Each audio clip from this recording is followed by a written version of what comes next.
Hello, everybody. Welcome into the Basketball Bulletin. I'm Trevor Lane. We've got a lot to talk about with free agency kicking off in just under 48 hours. Free agency will officially be underway around the NBA. The trade market continued to develop as well. We got a lot of things to talk about on both fronts there. Happy to see you all here if you're coming in from my X account or if you're coming in from the Basketball Bulletin YouTube channel. Happy to see you all here checking in. Lots of stuff to talk about. Mark Stein just dropped a new piece. I believe it's actually written by Jake Fisher. Always tough to tell. I think it's actually written by Jake Fisher, but yes, it is written by Jake Fisher, but it's on Mark Stein's Substack that we'll go over. We'll talk a little bit about that. We'll talk about a crazy thing that was said by Joe Dumars that just has me absolutely bewildered about what the hell the Pelicans were thinking, as well as what the hell the rest of the NBA was thinking. I don't get it at all. We'll talk a bit about that too. Got a lot of stuff for us to get into. And in just a little bit, I'm going to jump over to Lakers Nation and do a Lakers only show. But this is obviously Basketball Bulletin. We'll be covering a lot of stuff here from around the NBA. Everybody, please make sure that you do, again, subscribe to the channel if you haven't done so yet. All right, let's get into everything else around here. In fact, I'll start by taking some of your questions, some of your comments. Donnie's going to be jumping on in just a minute. Mamadou, do you see the Lakers paying the luxury tax? Absolutely. Absolutely. Yeah, there's going to be no avoiding that. 100%. They're going to be paying the luxury tax. What I want to take a look at here, I guess first and foremost, let's start with this from Jake Fisher. The Spurs becoming a big threat on the market to land a big. And it's not a surprise. Look, teams are stockpiling multiple bigs right now around the NBA. We're starting to see the big men are coming back in style around the league. And there's a number of teams that have wanted bigs. We certainly saw the Suns prioritize bigs on draft night. Now the Spurs are looking to get in on the big man market. Not only are they looking at Luke Cornett as a potential target, but they're also looking to lure Gershon Yabusele away from Philadelphia. And Yabusele's more of a 4, certainly, than a 5. Cornett is a 5, but Yabusele is Wemby's teammate for the French national team. And so it would make a lot of sense. I think he'd be a really nice fit with the Spurs. Gershon Yabusele potentially leaving Philadelphia in free agency to go join the San Antonio Spurs, but they're also a player on the big man market looking for somebody like Luke Cornett. There are a lot of teams out there looking for bigs right now. The Lakers included, Lakers fans, they're one of them as well. But there are a number of teams that are still looking for bigs out there. The Spurs are certainly one of them. And now they're looking at potentially adding Gershon Yabusele and or Luke Cornett. The Spurs, I think, are looking to go try to win right now. They're not, like, Wemby is ready to win right now. And hopefully, knock on wood, he can stay healthy. But this is a team that's ready to make a push. And so they're going to be a major factor on the big man market, looking for Gershon Yabusele and seeing if they can pry him away of the 76ers. But the 76ers, obviously, the 76ers want to keep Yabusele. I tend to think that San Antonio is ultimately going to get him, though. It just seems to make sense to me. All right, joining me is Donnie Freeman. Donnie, how you doing? Oh, I was enjoying listening, man. You didn't have to bring me on. I didn't even.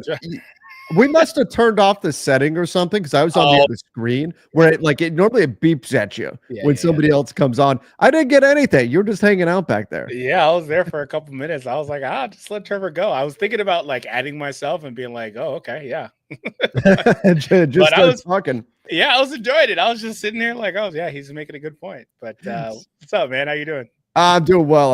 Obviously, we've got tons to talk about tonight. I'm going to go do something for Lakers Nation in just a little bit to talk Lakers specific, but Gershon Yabusele maybe to the San Antonio Spurs. I think that's an interesting one.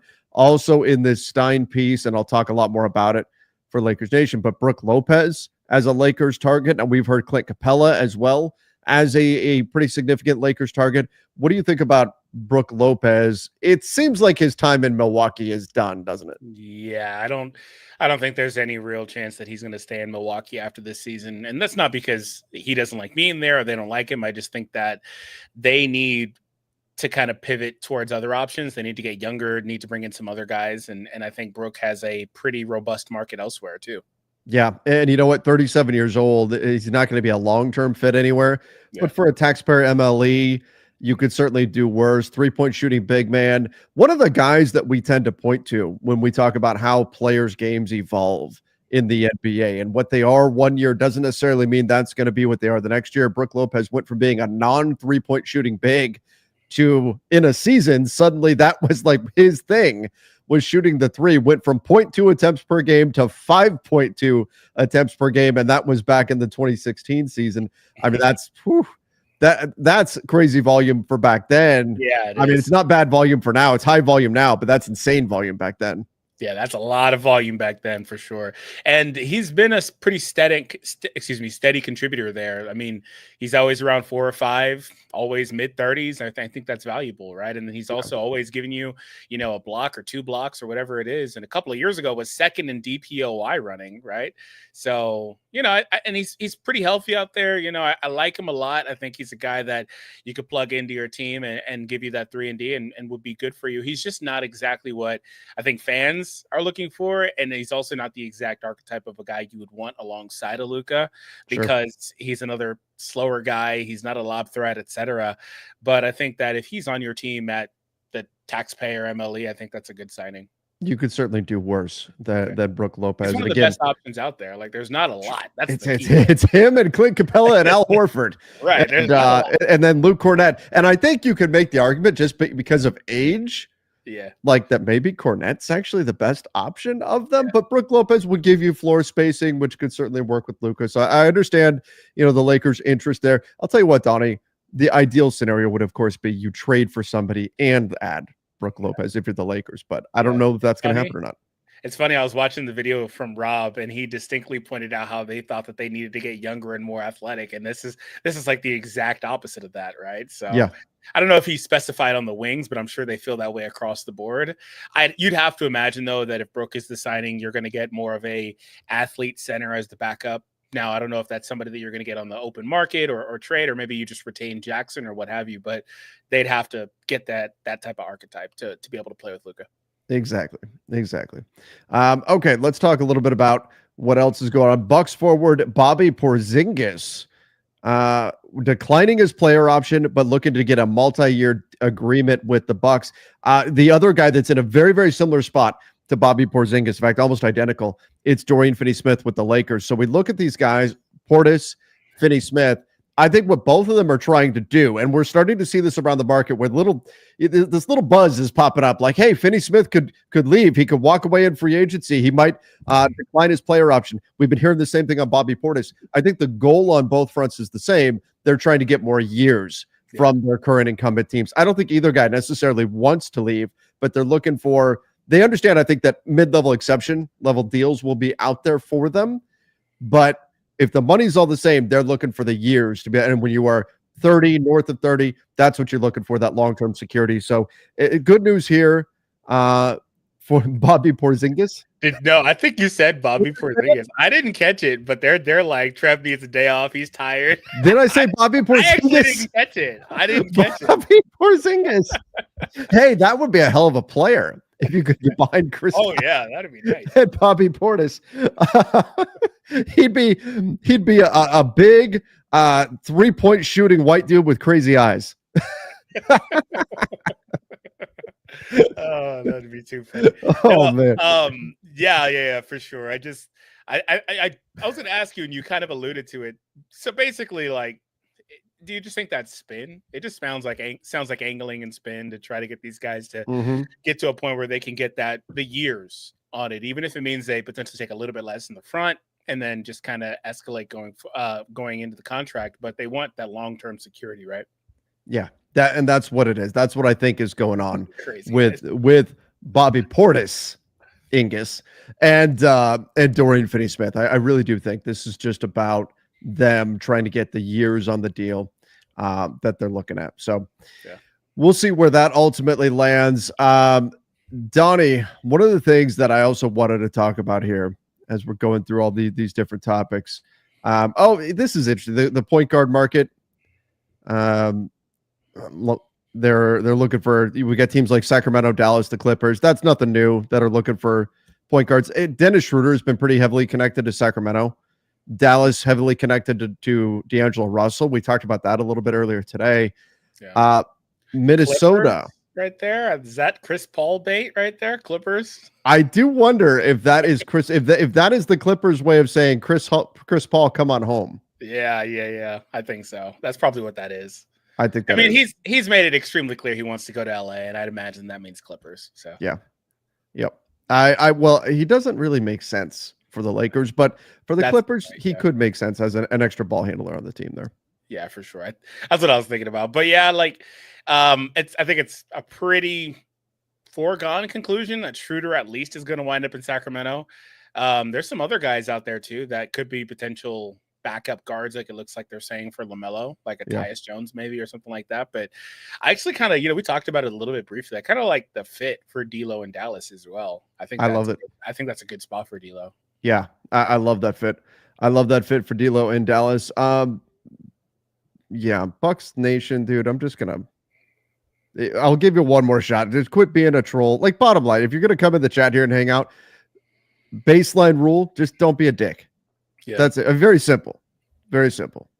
And then I'll start throwing out the ban. All right, let's go. We have some supers as well to get to. Yes, we'll definitely get there. Minnesota is likewise expected to explore its free agency options to upgrade the backcourt amid the growing fear that Nickeil Alexander-Walker is departing in free agency. That's exactly the way we thought this was going to go. Now that Naz Reid has got the 5-year, $25 million deal, Julius Randle rumored to be trying to come to a new agreement with the Wolves as well. I don't think that's going to leave enough flexibility or at least enough money when we get into the luxury tax and all of that for Nickeil Alexander-Walker. I think this is probably a sign that he's going to be the odd man out of those three. And there are a number of teams that would love to grab him. The Spurs are another team that's supposed to be in the mix with him. Yeah, the Reed signing is interesting because it, like, on the cap, it's not that bad. Like, in terms of like ratio of the cap, it's like 15% or so. That's not too bad. It's just they've got, one, so much money tied in the front court. And two, they were already one of the most expensive teams in the NBA last year. They're right up against the second apron. They don't have a lot of flexibility. I'd assume that, they're going to feed the minutes to DiVincenzo, Terrence Shannon, things like that, and kind of make it work that way.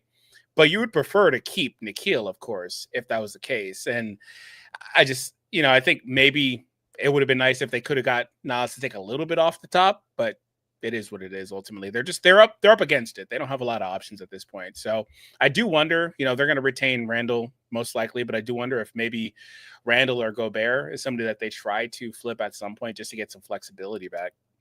Yeah, because they've just got a lot in the starting group. Unless it's McDaniels, they just got a lot right there. Well, and they're not moving on from McDaniels. They've made it very clear that they wouldn't even put him in the trade offers for Kevin Durant. They said no, he is off the table there. But I think you've got new ownership there. I think they will pay to keep most of the team together. I just think Nickeil Alexander-Walker with as you said, Terrence Shannon, some of these other guys, Rob Dillingham, ready to step into those guard positions. And they could go be a landing spot for some of the perhaps cheaper guards out there on the market as a way to, I don't know, get by without Alexander-Walker.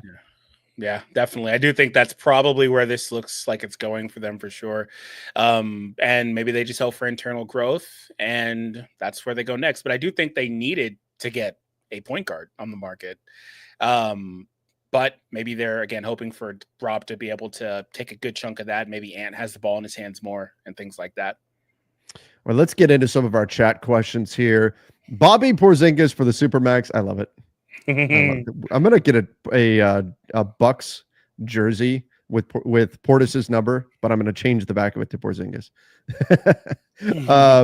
Let's go here. Lakers do not get a legit center before the season starts. They are cooked. I mean, yeah, like right now, their only center is Trey Jemison.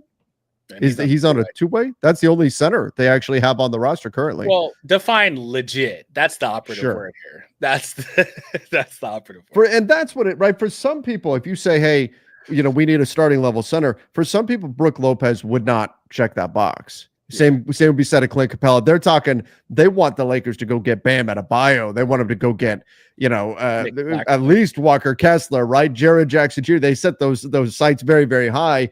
And so there are people out there where if I say Clint Capella could be their starter, they're not super thrilled with that, and they say that doesn't count. So I think it depends on where you're setting that bar. What is legit to you?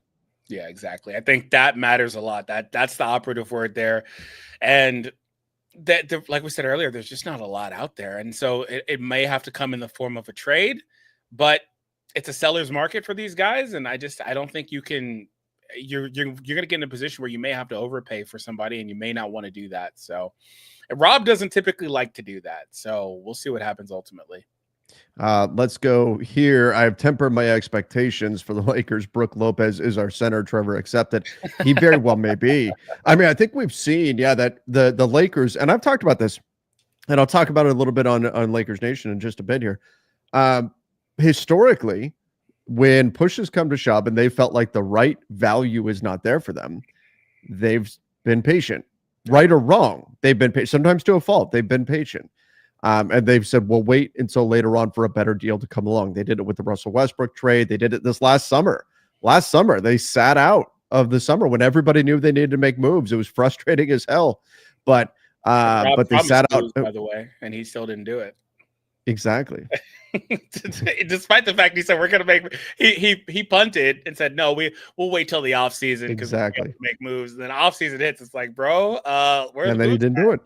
Like, I actually legitimately think that doing that, he wasted maybe a couple of years of LeBron AD tenure. But like that doesn't wind up mattering because, he got rewarded by getting Luka ultimately. So it is what it is. But he typically will do that. But the thing is, I don't think he can do that this time because Luka is a free agent potentially. So he has to put something on the table. Yeah, he's got to get him to sign that contract extension on August 2nd. But yeah, that's what we've seen historically. So I wouldn't be that surprised if Brook Lopez is the Lakers starting center opening night or Clint Capella. And that may not feel great. In the meantime, they'll be out there looking for that guy. They'll be looking for the guy all the way up to the trade deadline. If they don't find the guy, then they'll be looking for him next summer. That could very well happen. Yeah. And then there's other guys out there that you could potentially trade for. Maybe you're able to get somebody like a Nick Richards. That could be nice. Yeah, maybe something else opens up there in like a Nick Richards, somebody like that. There could be other players. There's the guys in Portland. Portland's got a bunch of bigs now. What do they do? There's going to be some guys potentially out there on the market. Do you go for DeAndre Ayton? Like, there's some other guys out there they could potentially target. Yeah, exactly. Gafford was a big one. He's still tradable. Somebody just put his name out there. There's a bunch of guys you could potentially trade for. It just depends on whether or not that team is willing to give up the guy. And then two, you have to remember the other team is going to look at it from the same perspective as us, is like, oh, Rob, we know you need to get a center. We know your roster needs a center, one. And two, we know you need to impress Luka, right? So give us X, Y, Z. And Rob's going to be like, nah, that's way too much. So he's going to have to find somebody working within those constraints. All right, let's go here. Mamadou said, what assets does Denver have to make moves? I really think Denver, they're in a bit of a tricky spot. Yeah. But ultimately, they need to make a decision on, do we want to continue building around Jokic, Murray, Porter Jr., and Aaron Gordon? And I think the answer is probably yes. They may be losing Russell Westbrook, who did not pick up his player option and is now going to be a free agent. The Sacramento Kings rumored to be a team that's interested in him. Please, Sacramento, just for my own entertainment, keep DeRozan, keep Levine, keep Sabonis, keep Malik Monk, and add Russell Westbrook to it, please. That'll be the most entertaining team all season long, because it will either be breathtakingly beautiful or it will be an absolute train wreck on any given night with nothing in between. That would be phenomenal, Donnie. Hater right now. Damn, dude, why he's being such a hater for? That team sounds fun. It does sound fun. That team, that would be fun. It would be fun. I'm sorry, Kings fans. I don't mean to wish it upon you. I don't think it would be effective. I think one of the things we have to remember, though, De'Ron Holmes, the Nuggets essentially get a rookie coming in. They got him as a high. They traded up, I want to say to 23, was it last year, to get De'Ron Holmes. They were super high on him. I heard about it like weeks before the draft, like, oh, the Nuggets are really into De'Ron Holmes. Then they made moves to go get him. They loved De'Ron Holmes. And then unfortunately, he suffered a really rough injury right before the season, and he was out all year. Now he's back. He's back and he's working out and everything. So that's an addition right there that maybe we wouldn't think of with Denver. He was on the roster last year, but spent all of last season hurt. They were very high on him. So he's coming back. So that's exciting for the Denver Nuggets. But ultimately, Donnie, you look at their salaries. This is a team that is, pretty expensive here. They don't have a lot of wiggle room under the second apron. Maybe they could use the taxpayer mid-level, but it might make it a little difficult to fill out the rest of their roster if they want to try to switch things around. I think they need a move or two here. But if they're going to stay with the Michael Porter Jr., Aaron Gordon, Murray, Jokic core, it'll be difficult to do it. I know they would like to move off of Zeke Naji if they could. The 3 years remaining, though, might be enough to scare away other teams, even though there's not a lot of money on that contract. Do you have their picks? And the reason I ask is because that Michael Porter Jr. contract it's the one that you have to move on from, I think. Does he have positive value, do you think? Yeah, that's my point. Unless you're going to move on from Murray, but yeah, I don't know. I think he's good. I just don't know that he's $40 million good in the current landscape. And so you may have to attach something to him. And so if they can't do that, they're just stuck. These guys are on extensions. They're stuck. They have indeed given up a lot of their future capital here. You've got no picks incoming whatsoever via trade, and they've traded away. They have their 2026 pick. They have their 2028 pick. This is fairly similar to the Lakers, right? Where the step-in rule has kicked in. Yeah. And so they've traded first-round picks in odd years here, 2027, 2029 first.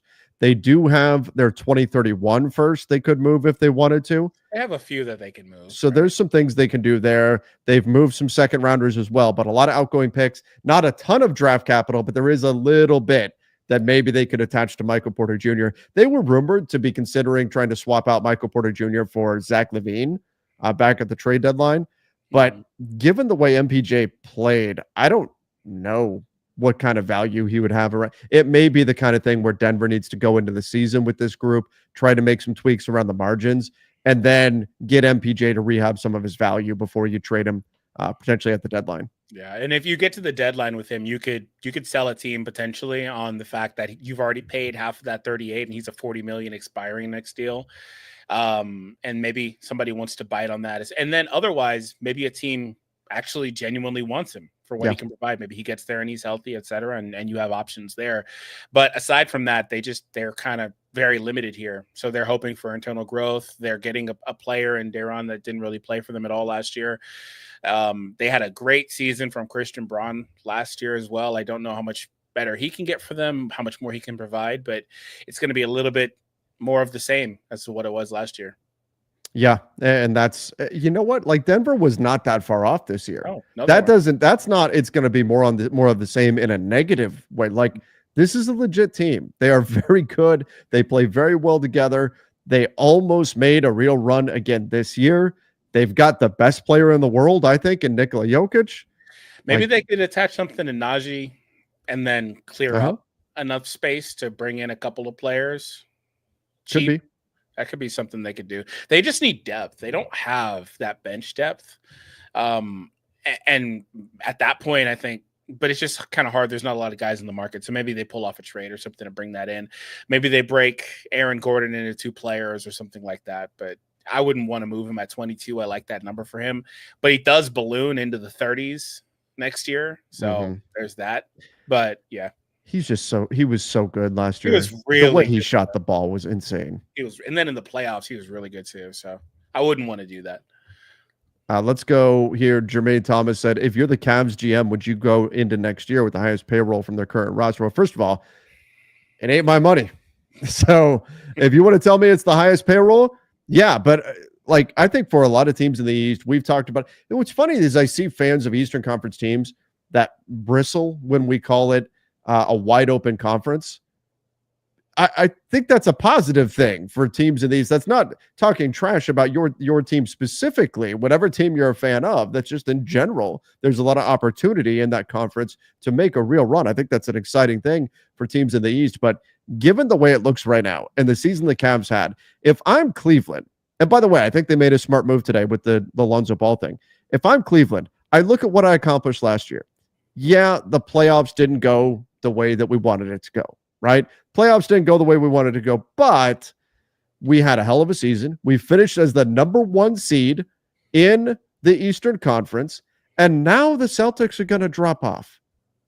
If I am Cleveland, I am not taking my foot off that gas pedal at all. And if I have to be the most expensive team, do it, because you don't know how long your window is going to be open here. Yeah. Windows do not stay open forever, and sometimes they don't stay open anywhere near as long as you think you're going to. If you think you have a chance right now, go for it. I think the Cavs have a chance right now. I don't think they should do anything drastic. I mean, look, I would love it if they would send Jared Allen to our Lakers, Donnie, but I don't think the Cavs should do anything crazy with this roster. Try to add some pieces here and there around the margins. See if you can get a little better defensively at the guard position, if you can find some help there, and then head into next season ready to go to try to make a run for the title.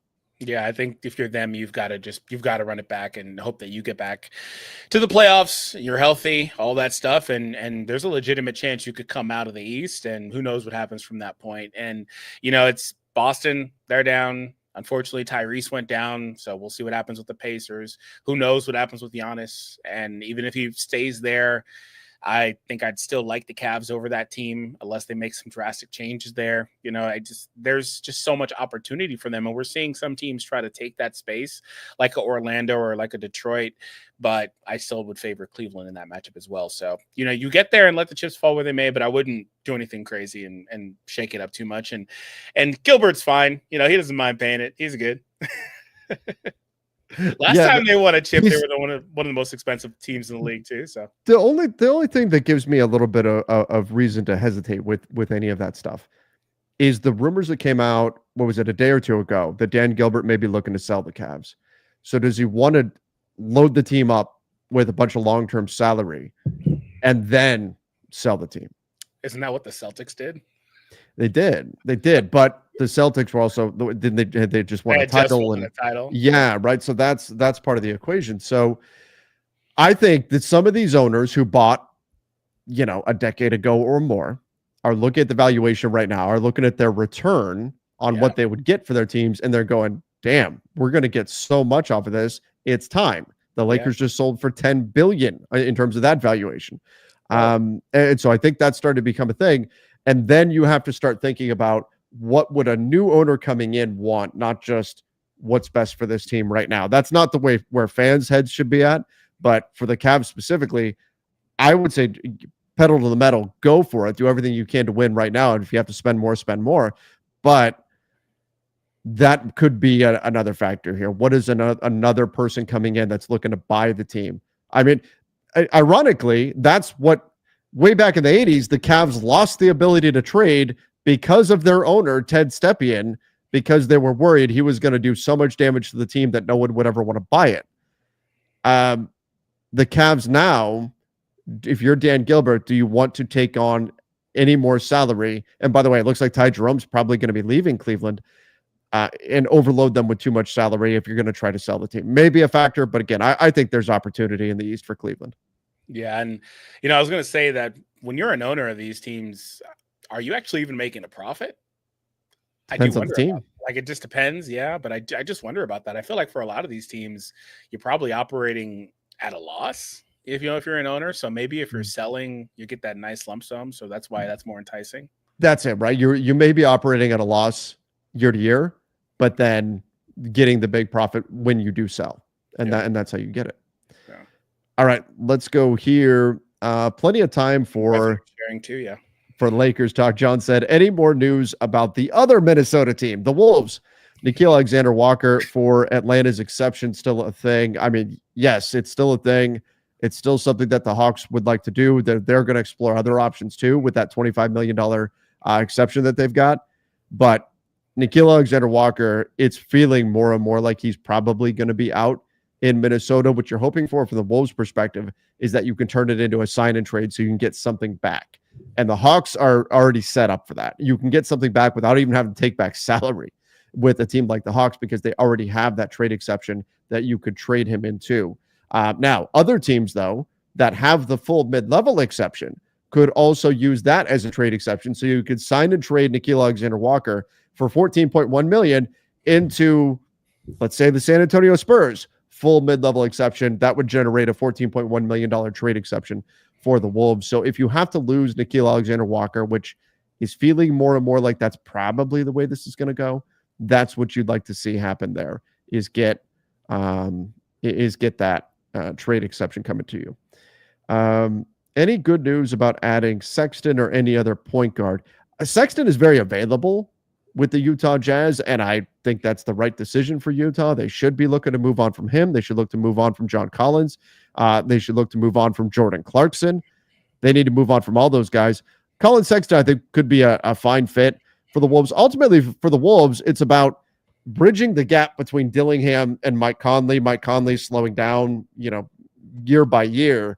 Dillingham, is he ready to step into that big role? Can you have another guy in that backcourt to be ready for you? Sexton could certainly help, but there's a few guards out there on the market that are interesting too.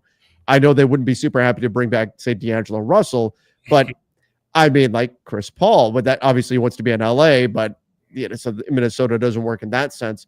But there's a few other guys that could be out there. What about Tyus Jones? Could he be an answer there for you at the point guard spot? There's a few guys out there on the market, Donnie, that I think could be interesting for the Wolves if they're looking to shore up the guard spot. Tyus is a minimum guy again this year, right? He bet on himself last year taking the minimum, and I just don't think he's gonna.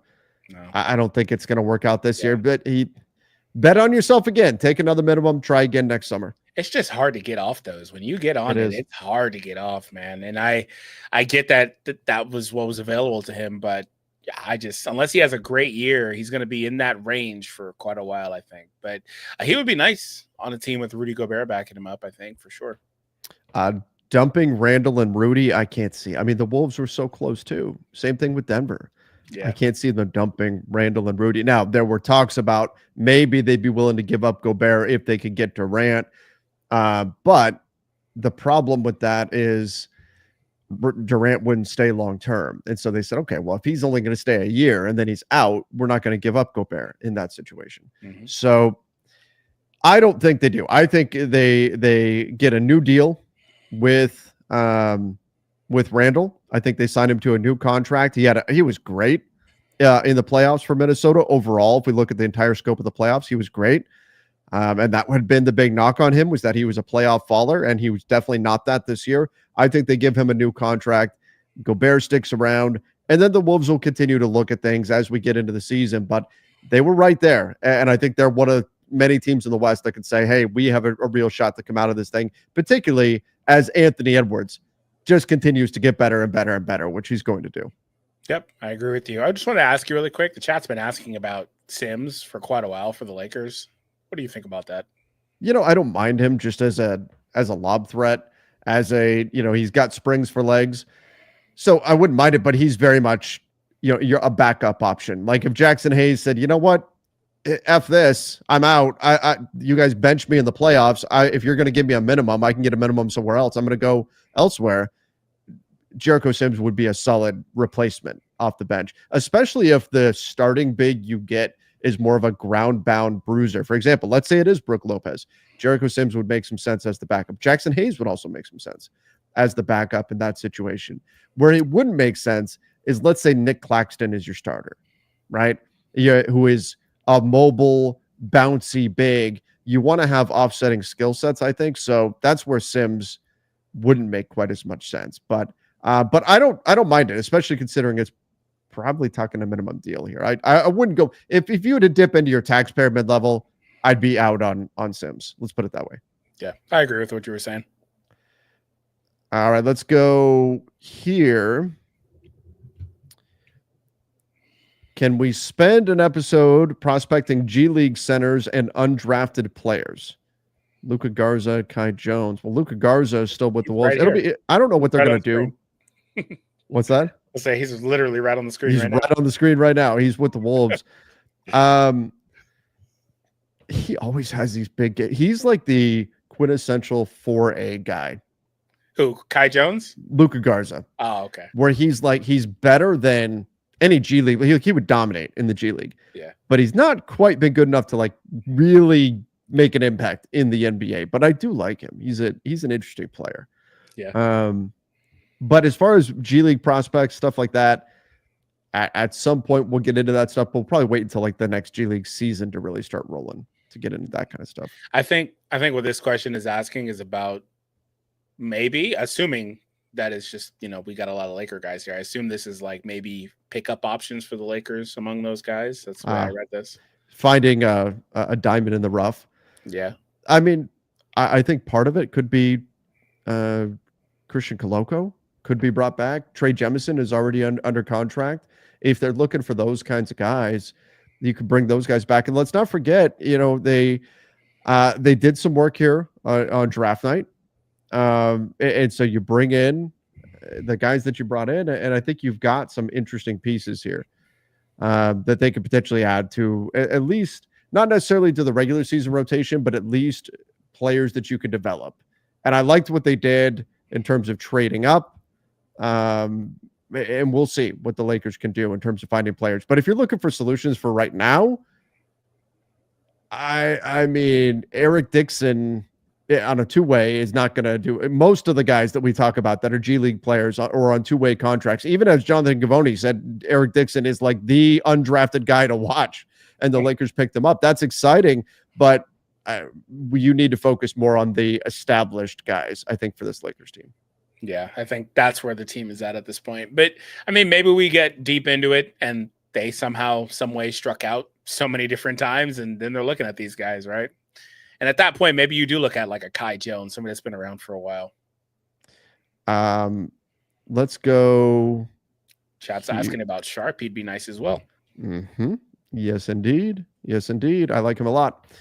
Post-holiday trade, the Blazers have 40% of their cap tied up in Holiday and Grant over the next 3 years. Gave up seconds and need to extend Shaedon Sharpe still. Yikes. I was not a fan of what the Blazers did on the trade market, obviously, with what they did in the Drew Holiday trade. I just feel like this is like the all-in move. If you told me that Nuggets somehow made that move and they picked up Drew Holiday, yep, no problem. No problem whatsoever. I just don't think Portland is a Drew Holiday away from being a truly dangerous, like, title contending team. And you kind of have to be if you're going to get a 35-year-old Drew Holiday, because your window is just not that open. I mean, he gets most of his value from defense, and clearly he's in the decline, and you're taking on all his future salary. I was not a fan of what the Blazers did there at all. Must just be for, away from the court stuff, like mentorship and stuff. But that's unfortunate. To that. Doesn't seem like he's ready for that, though. Like, he seems like he wants to keep playing. There was a report that he was upset about this trade. Yeah, and then they deflected that and denied it and everything. But here's the thing: like, if that's what it is, if he's there to be an adult in the room, like you can get your Udonis Haslem to sit on the end of your bench for $3 million. You don't have to pay $32 million, $34 million, $37 million. Like, that's crazy. They just want to spend money, Trev, man. I guess. No, I agree with you though. It doesn't make a lot of sense to me, especially because didn't they give up picks in this trade? Yeah, they gave up a pair of second rounders. Yeah, that's silly. Crazy. That's silly. Crazy. But here's the other thing that I really wanted to get to tonight, Donnie, while we're talking through all this. It's this. So there's a clip that's going around, and it was Joe Dumars. And Joe Dumars was talking about the Derek Queen trade. And for those of you if you don't happen to know what I'm talking about, the Pelicans traded the 23rd pick in the draft, plus next year, the unprotected better pick of the Bucks pick or the Pelicans pick to the Atlanta Hawks for 13 so they could draft Derek Queen. Very controversial trade. The Pelicans got shredded for it. I criticized them for it. A lot of people did because it's such a high risk. Decent chance next year's pick is a lottery pick. The Pelicans have a long injury history. DeJounte Murray has a torn Achilles right now. Zion Williamson has his injury problems. The Bucks, Damian Lillard has a torn Achilles right now. Giannis, if he gets hurt, that whole thing probably falls apart. Like, there's a decent chance one of those two teams is a lottery team next year. I wouldn't say between the two, I'd predict it would beat the Pelicans over the Bucks, but the risk level is extremely high to move up 10 spots and get Derek Queen. Now, here's what, and this, I about lost my mind, Donnie. This is what Joe Dumars said about it. When you have a chance to get two lottery picks in one draft, you're accounting for the following year, really, when you get 2 in one draft. And so that's the first thing you calculate. And then secondly, look, these deals, we after we drafted 7, we started from 9 and went all the way until we got a deal. What? And you don't pull the trigger on the asset next year until you get that deal. Otherwise, you keep it. Okay, for anybody who doesn't understand what he just said, after they picked at 7, the 8th pick went by, and from 9, they called each team offering that package and were turned down until they got to the Hawks at 13, and the Hawks said yes. The Pelicans have been rightly killed for this trade, and we could talk about the pressure that puts on Derek Queen because now he has to live up to this lopsided trade. He made a comment about how he's going to make Joe Dumars look right and all that, and that's great. But what were the teams from 9 through 12 doing when Joe Dumars calls and says, we'll give you this next year's pick unprotected, and they said no? How did 4 teams turn him down? That's malpractice. Right? That's crazy. Yeah, this is such a crazy, controversial trade. Those teams must have really liked their guys a lot. Because didn't the Hawks still wind up getting, if not their main guy, one of the top guys that they had as one of their targets? Yeah, the Hawks got Drake Powell at 20. Oh, I'm sorry. They got Asa Newell at 23. I mean, I'm still in shock. I mean, Donnie, so look at this. Look at this. This is crazy. Look at the teams who said no. Look at the teams who said no and how much it would help. The Hawks said yes at 13. Bravo, Hawks. Well done. Well done. You did what you should do. Somebody called and offered you something crazy and you said thank you. Look at the Raptors. Now, would Murray Boyle be there? No. But man, that could have helped them having that pick. The Suns were at 10. Malawach, okay, I get it. Malawach was, some teams were projecting him like top 7. I get it. Right? I get that. I understand why the Suns may have said no. I still wouldn't have, but still. Okay. The Blazers wound up trading that pick anyway. But guess what the Blazers did with that pick? The Blazers got a 2028 first out of the Grizzlies. They could have gotten a 2026 first unprotected out of this trade with the Pels. Instead, the Blazers traded back with the Grizzlies to take Hansen, Yang, whatever, to take him. It was a shock they took him at 16. They pulled him way up. You're telling me he wouldn't have been there at 23? He damn sure would have been there at 23. They could have gotten an unprotected pick in 2026. The Blazers could have, and they said no to that trade at 11. Yeah, that's crazy. And then Donnie, I don't know why they do it to me. I don't know why the Bulls, the Kangs East. What are we doing? Why? The Bulls could have used that pick. The Bulls, I swear, they're allergic to picks. They keep making all these trades and not getting any picks in them. Was the exact same offer placed? Maybe it was because it's at this point, maybe it's like, okay, we're going to remove something from the table.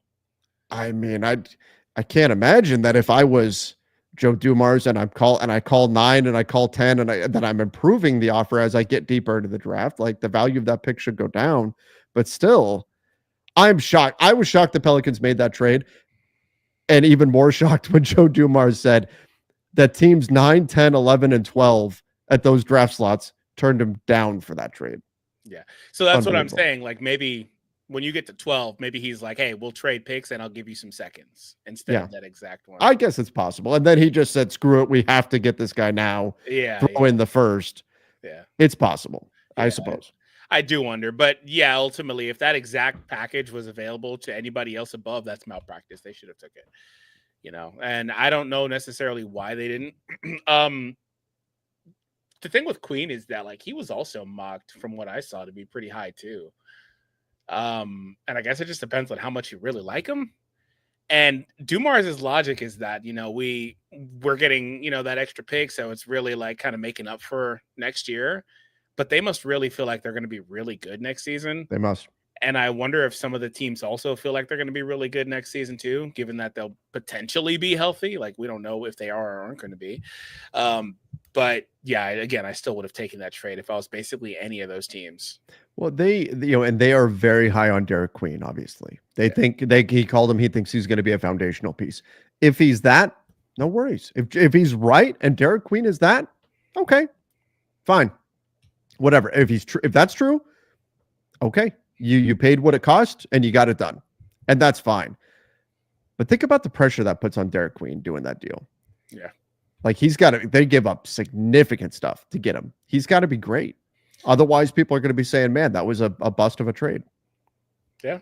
Well, I mean, he's got plenty of time, though, because we're not going to just go immediately and say, oh, that was a terrible trade. Unless they wind up getting like a top pick next year somehow. You're telling me that we're going to give the Pelicans grace as a social media community. We're going to give the Pelicans grace and nobody's going to rush to judgment on them once Derek Queen steps onto the floor. People are going to be calling him a bust opening night if he misses 5 shots out of 8 or something like that. That's terrible, but that is how we are, huh? But yeah, watch them like have a year where they're unhealthy again next year, and then they give up like a top pick. That's insane. That's where the value is in this. Is like you could potentially get lucky if you're a team that decided to take this trade. So that's why I was saying, and that's why it's surprising that these other teams didn't, especially those other ones where like your guy probably still was available, at the other spot. Yep, exactly. Okay. Anything we want to close out with here? Obviously, we're happy to see everybody that came in to join us. Donnie, any last points you want to make? I'm excited to see Brook Lopez in LA. Now that some rumblings that it's going to be, and I heard something yesterday about maybe Capella, but I think Capella's been linked to the Lakers forever, and it was nothing concrete. But yeah. Still, like I also think the Lakers are going to use as like the landing spot for every free agent big out there. We got like, a comment the other day that said the Kings are used as that, and it's like, dude, that's literally the entire league's MO with the Lakers. Yeah, right. Where they just use us as something to talk about, in terms of just driving up value. So I don't know, but the thing is that there's not value in terms of contracts out there for the most part for some of these guys. So right. Well, everybody make sure you hit the like button. Let's get a like spike before we get out of here. Appreciate all of you jumping in here, talking free agency on a Saturday evening here, talking free agency, talking trade, all of that. We appreciate all the support that we've had here at the Basketball Bulletin. Donnie, I mean, this has been fantastic. Absolutely fantastic. Yeah, it's been a really fun ride. Thank you guys. We really appreciate it. And with that being said, it's time for Trevor to get some sleep. No. I got to go do a Lakers Nation show, man. I got to go talk about Bobby Porzingis going to the Lakers, baby. Porzingis. Thank you again, everybody, for joining us. I'm going to be live over at Lakers Nation in about 30 minutes. So come check in over there. We'll talk pure Lakers over there, but appreciate all of you who came in here. We talked about a lot of different topics around the NBA. You guys are all awesome. Appreciate all of you. Till next time, see ya and stay safe.